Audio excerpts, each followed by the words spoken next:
The following is a presentation of the Eagles Sports Network.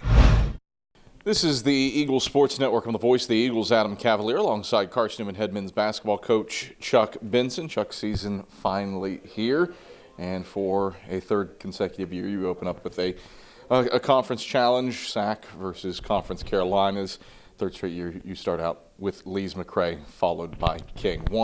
Let's talk process. Where is this team after preseason? Always feels like it's grueling with a bunch of veterans back, getting ready for year 13 for yourself here at the banks of Mossy Creek.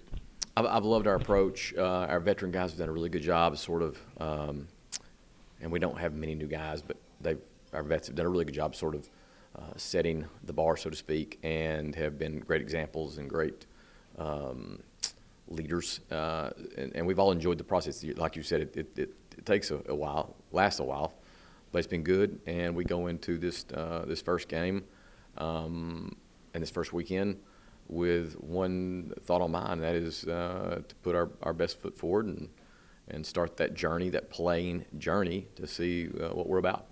The commonality between opponents this week is phenomenal offense. King and Lee's McRae were both top 3 in Conference Carolinas last year in scoring, both top 25 in the country with more than 80 points per game. Obviously, pretty formidable defense the last 2 years for Carson-Newman. What's it take to slow down Steve Harden and Jason Gillespie's teams? Well, we're going to take them one at a time. We're thinking strictly about Lee's McRae, and then whenever that game ends, we'll start thinking about King. But Kevin, I'd like to have a penny for every time I've made this comment. It goes back to styles make fights. So, this truly is going to be our defensive scheme versus Lee's offensive scheme, and then both of us will be held responsible to do the opposite. We've got to do some things offensively. They've got to do some things defensively. So, the style will make the fight, and we've had. Like I said, we've played them the last 2 meetings in openings, and they've been pretty for both teams. They've been high point production kind of games. So we're excited about the opportunity. You look at the individuals for both. We'll start with Lee's McRae. Drew Gardner, All-Conference Carolinas performer, averaged a little over 16 a game a year ago, which is what he had in Holt last year. What sticks out to you about his game and the evolution of it over the course of the last year? He's been there forever, it seems like, and he came in as sort of a big body post, and he's evolved into a stretch big. He's got really sound skill set. He literally shot fakes more than any player I have ever seen on tape in 31 years doing this.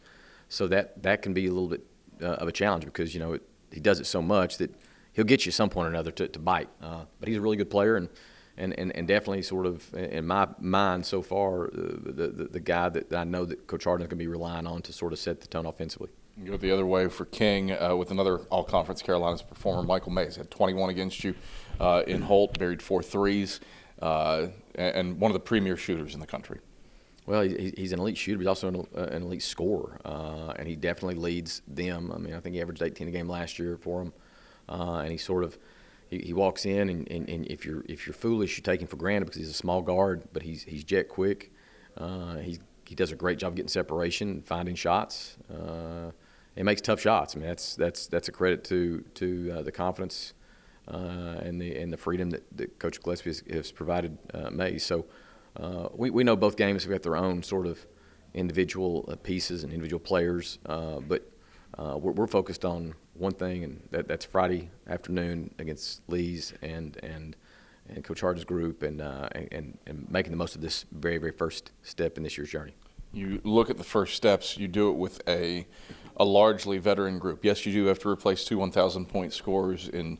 We'll stop right there, McKenna. Think about what you just said. Yes, we do have to replace 2 1,000-point scorers. But I'm going to continue. And a player that played for you since the Obama administration, Correct. Somehow, some way, in Demon Bykov.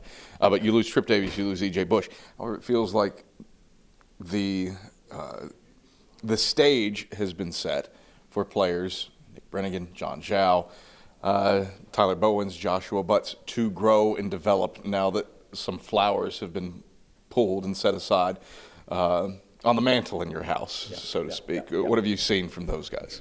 I mean, these guys have continually, the players you mentioned, I mean, they've been playing here since day one and have played winning basketball and championship basketball in both regards since day one. So they're ready. It's just really more about a chemistry element.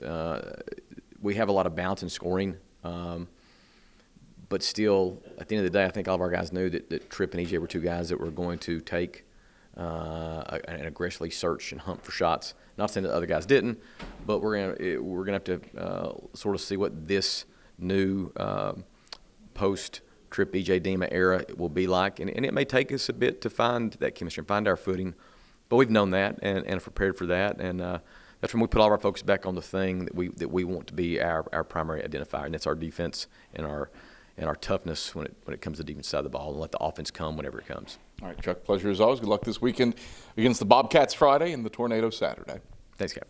It's Carson-Newman head men's basketball coach Chuck Benson. I'm the voice of the Eagles, Adam Cavalier, and this is the Eagle Sports Network.